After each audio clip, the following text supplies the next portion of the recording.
Ini adalah katana yang super tajam. Mari kita uji coba menusuk 2 kali ke botol air ini. Kemudian kita coba di semangka. Oke, mari kita buat. Orang ini menggunakan kawat baja bekas rongsokan di belakang rumahnya. Ini perlu dipotong menggunakan mesin gerinda. Ini dipotong sesuai kebutuhan saja, sisanya bisa dibuat untuk membuat barang unik lain. Potongan dimasukkan ke dalam pipa. Setelah masuk ini perlu diberi serbuk putih.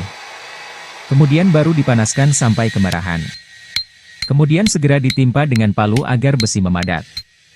Ini dibentuk sesuai dengan bentuk sebuah pedang.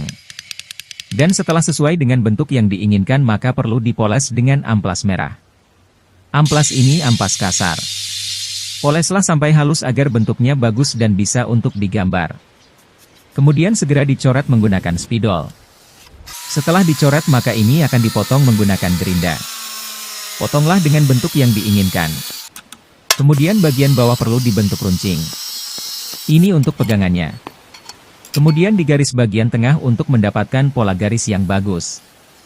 Ini akan menjadi 2 sisi atas dan bawah. Lalu gerinda bagian bawah untuk mendapatkan hasil yang lancip. Ini akan menghasilkan bagian yang sangat tajam. Kemudian ini perlu dikikir. Setelah dikikir maka ini akan digerinda bagian tengah untuk mendapatkan pola garis tengah. Pola garis sudah dibuat maka dikikir lagi. Dan kemudian perlu dipoles agar mengkilap. Ini akan mendapatkan hasil yang sangat beautiful. Ini proses sudah hampir selesai pada bagian katananya. Kemudian katana ini dililit dengan kawat. Kawat ini gunanya untuk menahan tanah liat yang akan direkatkan. Kemudian perlu dilapisi tanah liat. Lapisilah dengan merata agar besi katananya terlindungi. Setelah tanah liat merata maka langsung dibakar dengan arang yang panas dan angin yang stabil agar cepat memerah besinya. Siapkan tempat pembakaran. Tuangkan arang dan bahan mudah terbakar lain. Proses pemanggangan perlu, karena untuk membuat katana semakin lebih matang dan kuat. Setelah api sudah matang dan sudah dipanggang maka ini perlu segera dicelupkan di cairan ini. Setelah proses itu, maka katana ini perlu dibersihkan dan dipoles lagi sampai beautiful. Dan ini dia hasilnya sudah jadi dan bagus. Saat dites memotong kertas, ini sangat tajam sekali. Anda harus berhati-hati dengan ketajamannya. Setelah selesai maka orang ini akan membuat bagian pelindung pegangan katana dengan kuningan. Dia menyiapkan alat peleburannya. Setelah semua kuningan jadi membara dan cair, maka dia perlu untuk mencetaknya menjadi bulat pipih. Dan ini sudah jadi bulat dan pipih, maka ini perlu segera dibor bagian tengahnya. Lubang ini untuk pegangan pada bor saat proses mengelusnya sampai hasilnya rata. Kemudian dicoret untuk dibor dan membuat motif pada pegangannya agar terlihat keren. Kemudian digaris-garis dengan gerinda untuk membuat motif garis.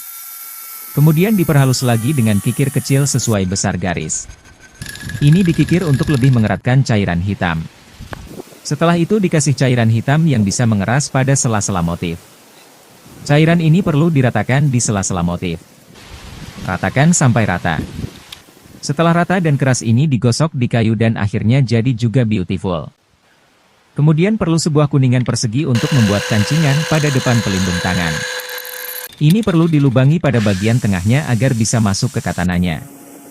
Jadi lubangnya harus sesuai dengan besar dan lebar katananya.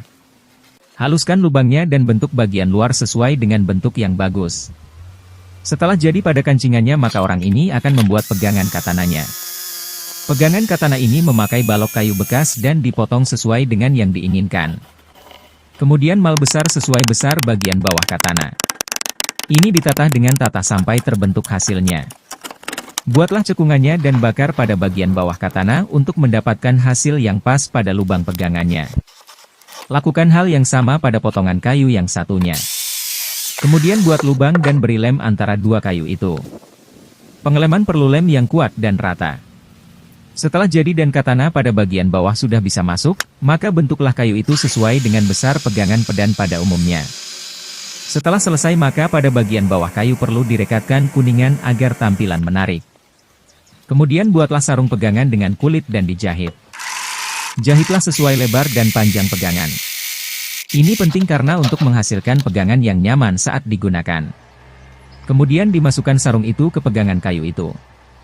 Dan cobalah apakah dirasa sudah nyaman. Proses yang selanjutnya kumpulkan semua bahan yang sudah jadi tadi. Kemudian dirakit. Pertama masukkan kancingan, pelindung pegangan, ring, masukkan pegangan kayunya dan kancing pada bang kayu dengan paku. Kuatkan paku itu. Kemudian yang terakhir untuk mendapatkan motif yang cantik pada katana ini bagian pegangan perlu dililit dengan pita merah dan hasilnya sangat beautiful. Lilitkan dengan motif bersilang agar motif warna hitam dan merah terlihat. Inilah hasilnya.